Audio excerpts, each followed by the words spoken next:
नमस्कार, आप देख रहे हैं लोक जन संदेश और मैं हूं आशीष त्रिपाठी।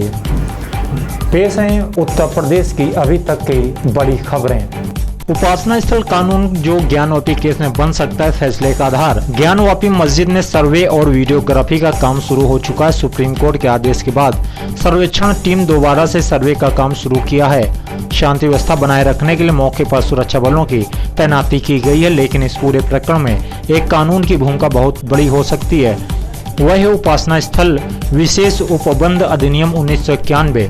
इस केस की सुनवाई में ये कानून बहुत बड़ा आधार बन सकता है। दिल्ली के मुंडका में भीषण अग्निकांड, बिल्डिंग में 27 लोग जिंदा जले। दिल्ली के मुंडका की इमारत में शुक्रवार को भीषण आग लग गई। आग लगने से 27 लोग मौत हो गई। सभी शव बरामद कर लिए गए। अब तक 100 से ज्यादा लोगों का रेस्क्यू कर लिया गया है। Chief fire officer Atul Garg ने कहा कि अब भी बिल्डिंग में 30 से 40 लोगों के फंसे होने की आशंका है। उन्होंने कहा कि रेस्क्यू का काम लगभग पूरा हो गया। रेस्क्यू करने के लिए हमने 100 कर्मचारियों की एक टीम लगाई है। अभी समय से पूर्व दस्तक देगा मानसून। 16 मई से कई राज्यों में बदलेगा मौसम। देश में आए चक्रवाती तूफान असानी का असर उड़ीसा, आंध्र सहित बंगाल और झारखंड के कुछ ऐसे में देखने को मिला। हालांकि अब यह तूफान कमजोर पड़ चुका। वही IMD की माने तो इस देश में मानसून समय से पूर्व प्रवेश करेगा। हालांकि शुक्रवार से राजधानी दिल्ली सहित गुजरात, राजस्थान और मध्य प्रदेश के कुछ हिस्सों में ही हीट वेव की चेतावनी जारी की गई। शुक्रवार को लेकर 3 दिन तक इन राज्यों में हीट वेव का कहर कायम रहेगा। टीम योगी आदित्यनाथ का मंत्रियों को 16 के सभी कार्यक्रम रद्द करने का निर्देश। प्रधानमंत्री नरेंद्र मोदी के 16 मई को कुशीनगर के बाद लखनऊ आगमन की तैयारियां जोरों पर हैं। मुख्यमंत्री योगी आदित्यनाथ खुद ही तैयारियों को परख रहे हैं। उन्होंने इस दौरान सभी मंत्रियों को 16 मई से अपने सभी कार्यक्रम भी रद्द करने का निर्देश दिए हैं। कुशीनगर में भगवान महात्मा बुद्ध की महापरिनिर्वाण स्थल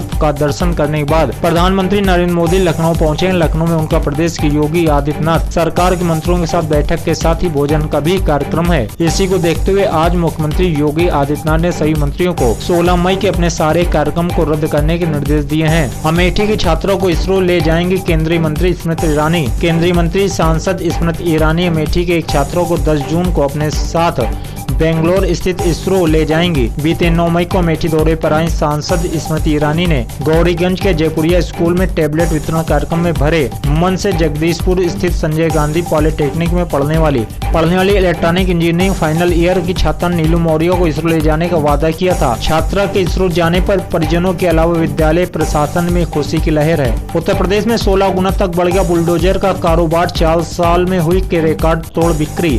बुलडोजर एक ऐसा शब्द है जिसने हाल ही के दिनों में अपनी जबरदस्त धमाचौक से जनता के बीच पहचान बना ली है। वहीं उत्तर प्रदेश में बुलडोजर के कारोबार में गजब की तेजी दिखाई दे रही है। बीते 4 साल में बुलडोजर की बिक्री 16 गुना तक बढ़ गई। अब तक इन 4 सालों में जितने बुलडोजर बिके इतनी बिक्री तो कभी नहीं हुई। साल 2019 से 2022 तक बुलडोजर की बिक्री में तेजी से इजाफा हुआ है। यूपी में शहर शहर गर्मी का कहर। आसमान से बरस रही आग, कई स्थानों पर पारा 45 के पार। उत्तर प्रदेश के लगातार भीषण गर्मी ने लोगों के लिए मुश्किलें खड़ी कर दी है। दिन के तापमान में बढ़ोतरी के साथ साथ रात में भी लोगों को भीषण गर्मी का एहसास हो रहा है। प्रदेश में शुक्रवार भीषण गर्मी का कहर देखने को मिला। वहीं शनिवार की सुबह से ही सूरज ने आग बरसाना शुरू कर दिया। प्रदेश के कई स्थानों में अधिकतम तापमान 45 डिग्री पार चला गया। सबसे अधिक गर्मी बांदा में पड़ रही है। वहां पर शुक्रवार को अधिकतम तापमान 47.8 डिग्री सेल्सियस रिकॉर्ड किया गया। किशोरी से बलात्कार के मामले में दोषी को 10 साल की सजा, अदालत ने जुर्माना भी लगाया। उत्तर प्रदेश में किशोरी से बलात्कार के मामले में दोषी को 10 साल कारावास की सजा सुनाई गई है। बलिया जिले की एक स्थानीय अदालत ने 16 वर्षीय किशोरी को अगवा कर उसका बलात्कार करने के मामले में एक आरोपी को दोषी करार देते हुए इसे 10 साल के सश्रम कारावास की सजा सुनाई है। खनन माफिया हाजी इकबाल का बेटा चढ़ा पुलिस के हत्थे। BSP के पूर्व MLC पर कसा शिकंजा। भाजपा के पूर्व MLC और खनन माफिया हाजी इकबाल के बेटे को गिरफ्तार कर लिया गया है। खनन माफिया हाजी इकबाल के बेटे आलिशान को गुरुवार की रात को गिरफ्तार किया गया। गिरफ्तारी दिल्ली के लाजपत नगर से की गई। सहारनपुर पुलिस ने उसे दिल्ली से ही गिरफ्तार किया है। इसके साथ खनन माफिया पर पुलिस का शिकंजा और कस गया। बता दें, खनन माफिया हाजी इकबाल का बेटा गैंगस्टर एक्ट में वांछित चल रहा था। यूपी के बीमा अस्पतालों औषधालयों की बदलेगी सूरत। महानिदेशक को रिपोर्ट देंगे चीफ विजिलेंस अफसर। प्रदेश में कर्मचारी राज्य बीमा योजना की सूरत बदलने की व्यापक पैमाने में कवायद शुरू हो चुकी है। इसके तहत बीमा अस्पतालों और औषधालयों में जल्द ही बड़ा बदलाव